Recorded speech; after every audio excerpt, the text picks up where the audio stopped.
It's like 3 days before I leave for Japan. I literally have like no clothes packed, but that's intentional.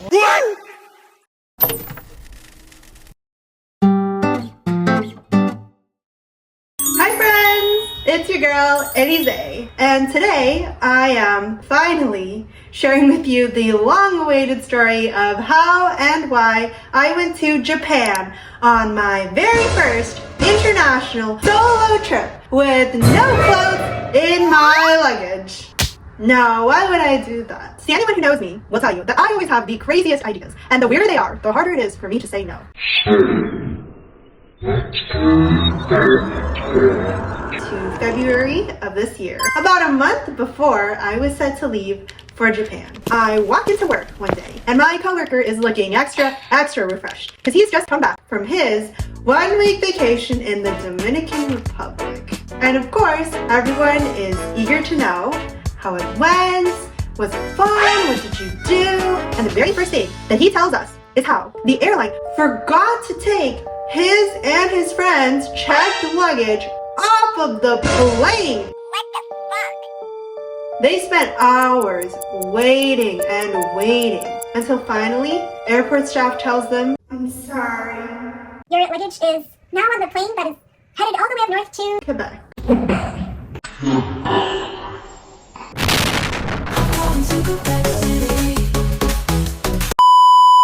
Well, I'm sitting there thinking, what if the same thing happens to me? and I'm stranded in Japan without my checked luggage.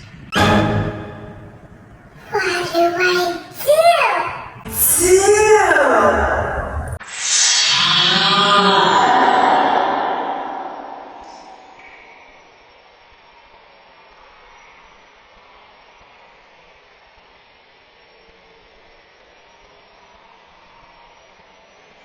But wait, do I even need checked luggage? I mean, there's so many issues that come with it. Once it's checked in at the airport, it's out of your hands, both literally and figuratively. But with the carry-on, I could just take it with me onto the plane and stow it away in the overhead cabin where I could keep an eye on it the entire plane ride.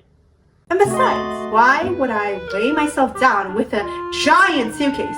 When I could be prancing around with a teeny tiny carry-on like the delicate little butterfly that I am. And it's not like I was going to be in the middle of nowhere.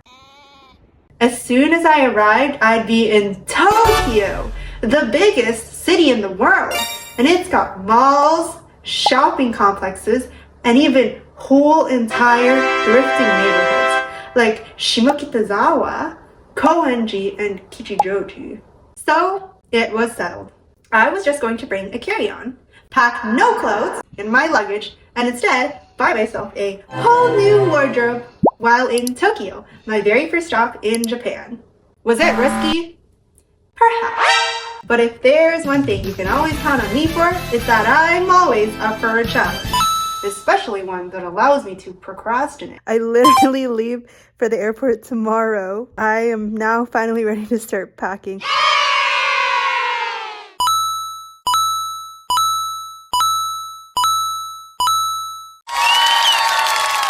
There you have it, my very last minute carry-on without any clothes in it. Now, the entire trip was supposed to last 3 weeks, spanning over a dozen cities. I had to buy enough clothes in those first few days in Tokyo to last me the rest of that time. Did I succeed? Well, let's see. Roll footage! Call me crazy, but I was feeling excited. I had a humongous pre-flight meal, Yummy! checked myself out multiple times in the mirror, and mentally prepared myself for the world's most uncomfortable flight ever!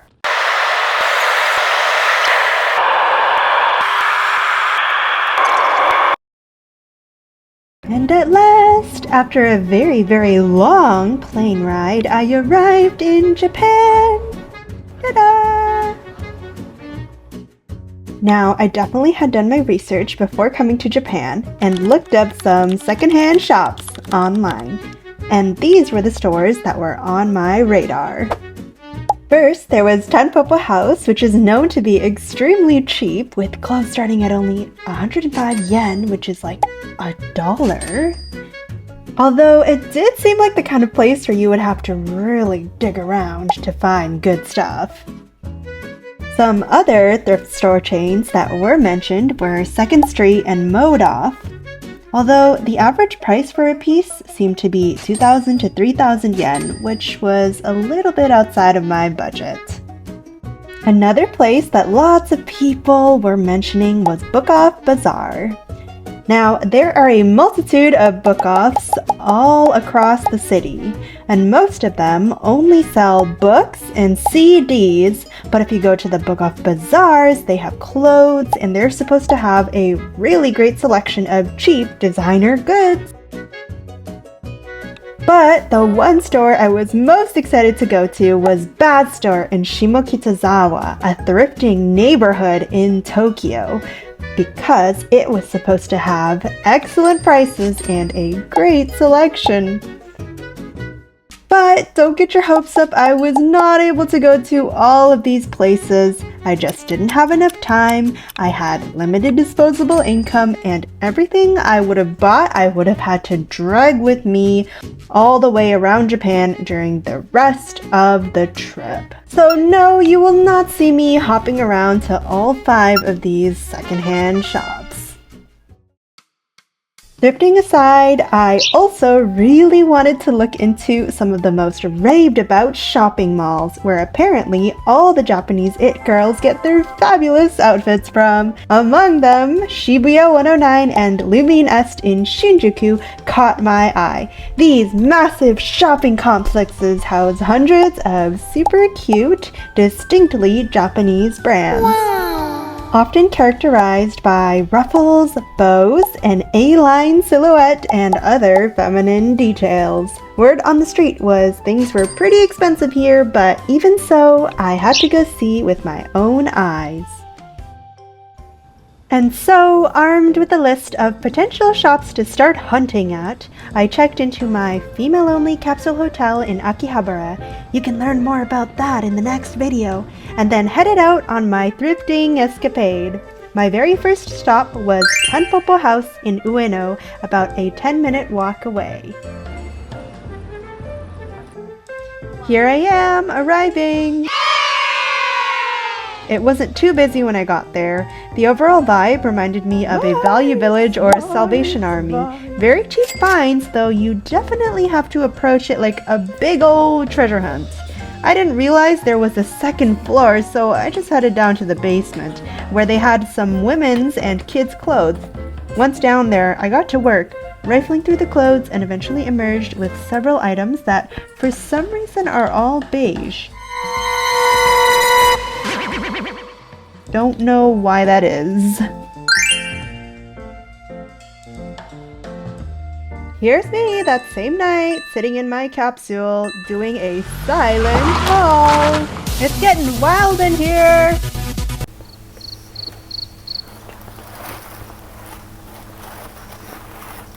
Item 1, a grayish silver satiny crop jacket with ruffle details. Item 2, a grayish beige utility dress with black buttons and pockets. Item 3, a beige sweater with a subtle floral pattern. Item 4, a camel knee-length pencil skirt. And that's everything. Wait a minute!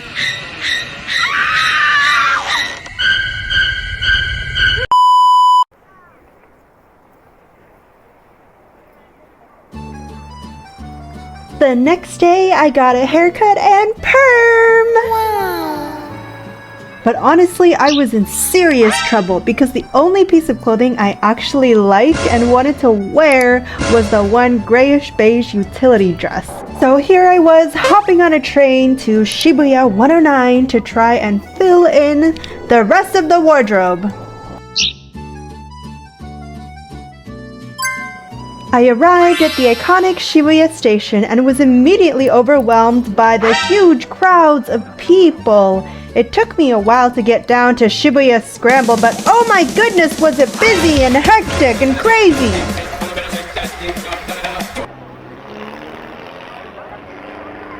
From there, it was just a short walk, navigating through throngs of locals and foreigners alike, before I reached my destination. Can you see it? It's right there.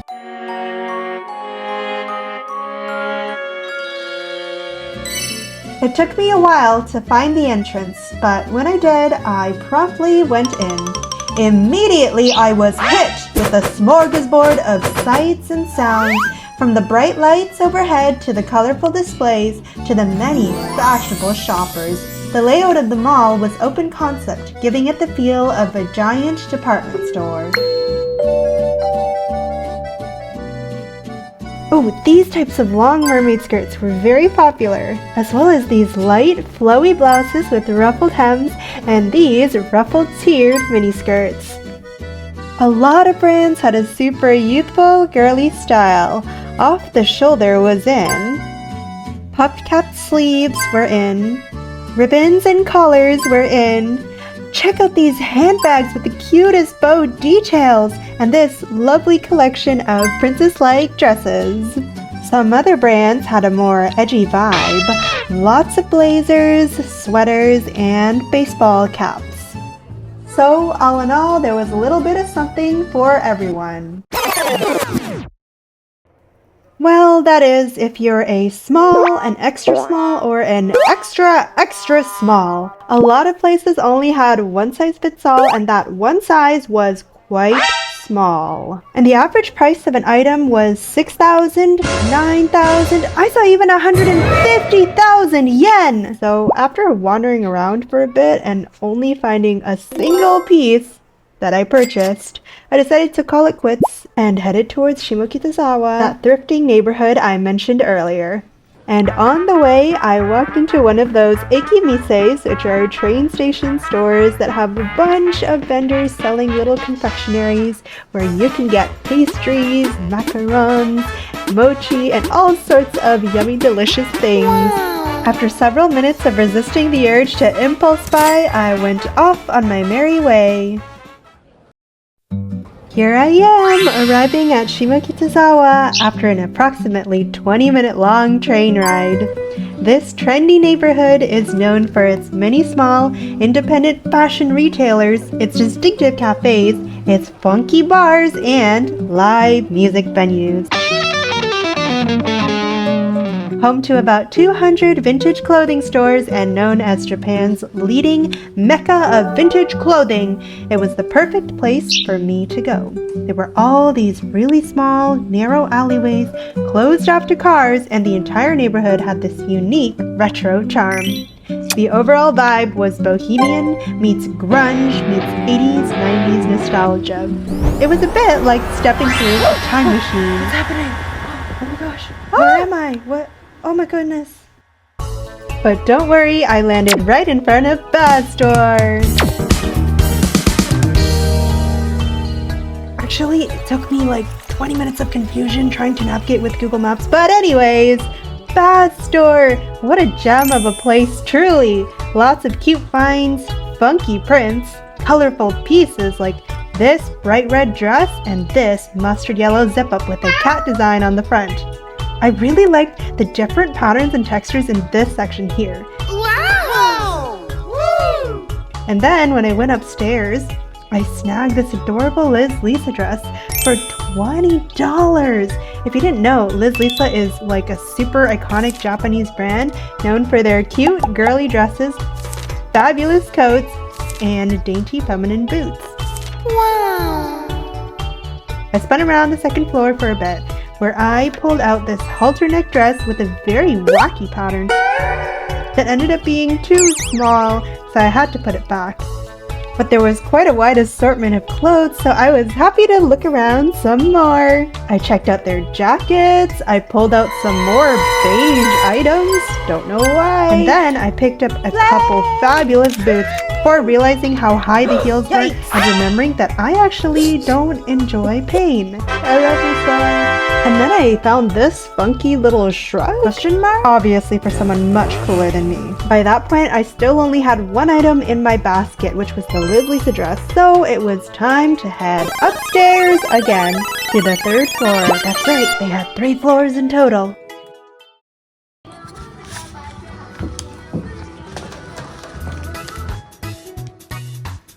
And so I made it to the top floor, where I quickly discovered that almost everything here was priced at 590 yen. There was a whole rack of tops and blouses, followed by an array of casual loose-fitting dresses. This white robe thing looked cute in a baby doll kind of way. Wow. But it was also giving hospital nightgown.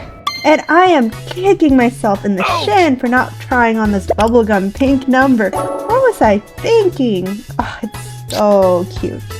I checked out their wall of pumps and heels, rifled through their section of thick winter coats. I was really tempted to get this pink/salmon one, but ultimately put it back because of how much space it would have taken in my luggage.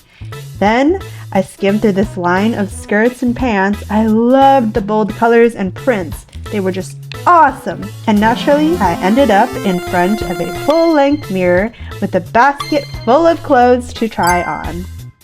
Quick OOTD outfit of the day. Yay! The pink Liz Lisa dress. Okay, super cute. Kept. This forest green button-up situation with an adorable little purse to match was a bit too big, so pass. I loved the neckline on this magenta maxi dress, but it was still too long for my taste. I passed on this funky pattern piece because I'm a coward! But in my defense, I did keep this artsy full-length button-up coat with balloon sleeves. Standard black coat, kept. The wool material on this was super itchy, so it didn't keep it. Oh my goodness, I got super lucky and found a Burberry coat. Yes, it was around $100, but kept. Literally my favorite item out of this whole trip. Oh, I kept this one. It's so cute. And last but not least, kept this one. Am I giving Daphne from Scooby-Doo? With the headband and all? Not at all. And here was my haul. Overall, I was very impressed with Bazzstore and would definitely come again. Actually, I also thrifted this whitish beige maxi skirt at Bazzstore, but I somehow have no footage of it whatsoever. Oopsies. And it wasn't even the only thing I forgot to film. Like this eggplant colored purple cardigan. No footage either. And I went to Tanpopo House a second time, which is where I got the crop knit sweater you see me wearing here, as well as this fawn brown A-line dress with these really cool puff sleeve details. But I filmed none of it.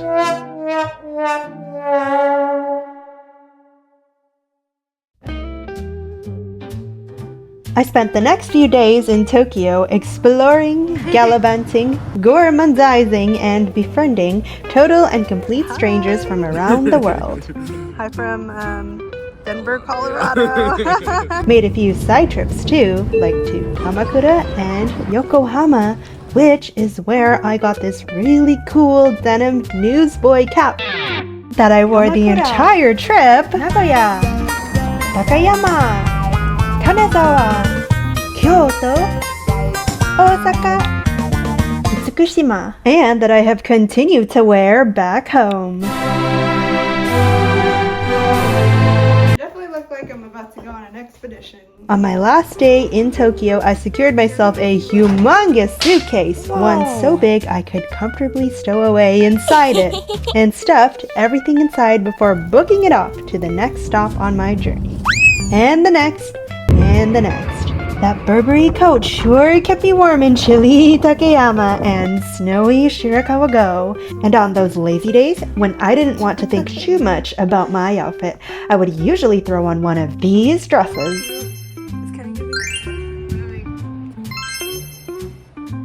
And still look kind of put together. Rain or shine, I was out and about every day, oftentimes layering on a light jacket or a knit sweater. By the last leg of my journey, I was in warm and laid-back Kyushu, the southernmost island of Japan.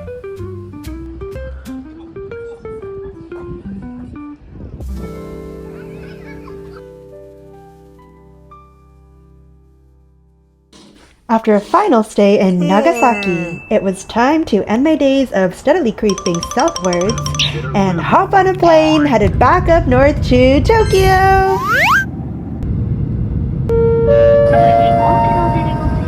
Okay, let's go.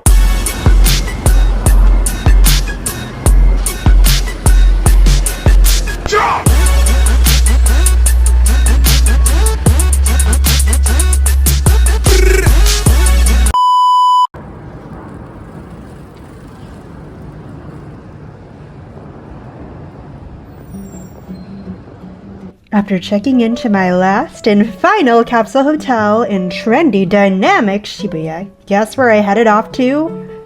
That's right, Shimokitazawa again! I loved Bazzstore so much I just had to visit it a second time and see what else I could get my hands on. But first, a bit of wandering about, taking in the unique and funky vibe, the sights and sounds of a hip, thrifting neighborhood with a long history as an indie music incubator.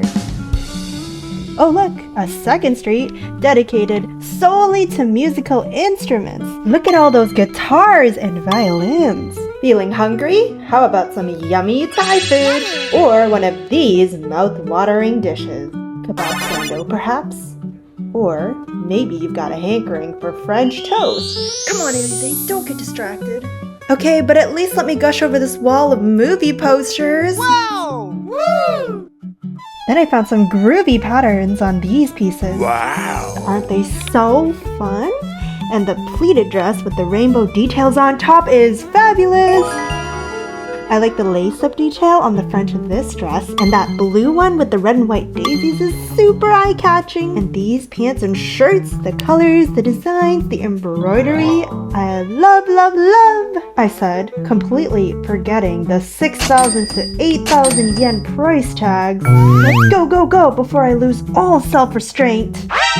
Eventually, I made it to another Bazzstore, a different location than the previous one, but after rifling around for a bit and not buying anything, I did find these prints super whimsical though, and totally something my friend would wear. I turned tail and went back to the other Bazzstore, the previous one. Here is where I found this adorable spring trench coat with the loveliest ruffle details, as well as these classic European leather boots that were just the right size for me.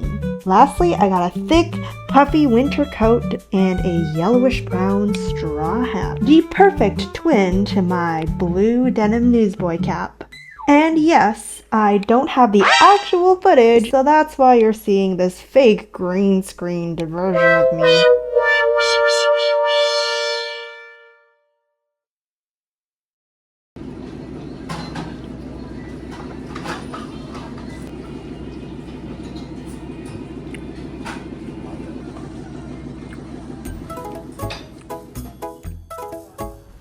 After another long day of solo traveling and shopping fun, it was time to reward myself with my first experience at a sushi go-round restaurant. Yes, I know, kind of late to the game, but hey, better late than never. These places serve you sushi on a conveyor belt that goes round and round with different dishes, and you're free to take whatever you want. The different colored plates all correspond to a different price. I remember the white ones being the cheapest here. But honestly, everything was under 700 yen or $7, with most hovering in at around 200 to 300 yen or $2 to $3. At the end, they check all your plates and calculate your total for you. I stuffed myself full with sushi and still only paid about $28. A great deal if you ask me. 2 days later, I flew back home, thus concluding my thrifting escapades.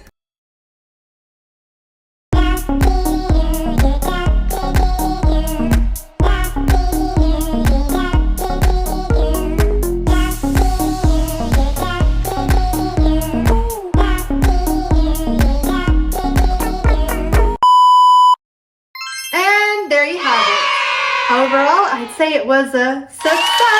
I got a lot of pieces that I wear all the time, such as the white Peter Pan collar dress, the denim newsboy cap, and that really cute girly trench coat, which I was wearing like almost every day until the weather got so hot that nobody's going out in a jacket anymore. One consideration I will say for anyone who is looking to do something similar is that the average size in Japan is a lot smaller than the average size in North America. I typically wear an extra small and I'm pretty petite. I'm like 5 foot to 5'1". That's the range.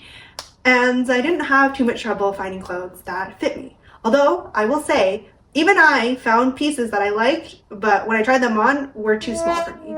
So definitely keep that in mind. Another thing as well, especially if you're on a budget, is that it's always a good idea to do your research beforehand and to have a plan. I personally made a list of all the stores and neighborhoods that I wanted to visit and check out. And I would definitely recommend that you do the same. But if there is no upper limit to how much money you're going to spend, and if you don't mind walking into any random store and dropping like 60 to 100 bucks on a single piece, then you could honestly just go there without any plan and just wander around and shop at, for example, Lumi Nest or Shibuya 109.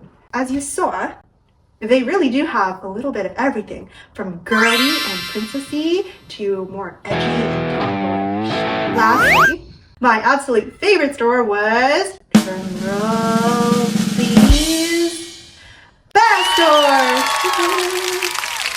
Absolutely no surprise there. I think almost like 80% of the clothes that I got and that I took home are from there. Affordable prices, really great selection, and just an excellent experience overall. Now, if I were to do this again, I would probably do a few things differently. I would allot way more time to go shopping because this time I definitely underestimated how long it takes just to go to one place, so the transportation time, and then once you get there, to just take in everything and look through places.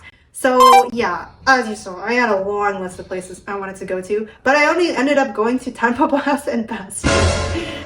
Yikes. So next time, I think I'd give myself maybe a whole day in Shimokitazawa.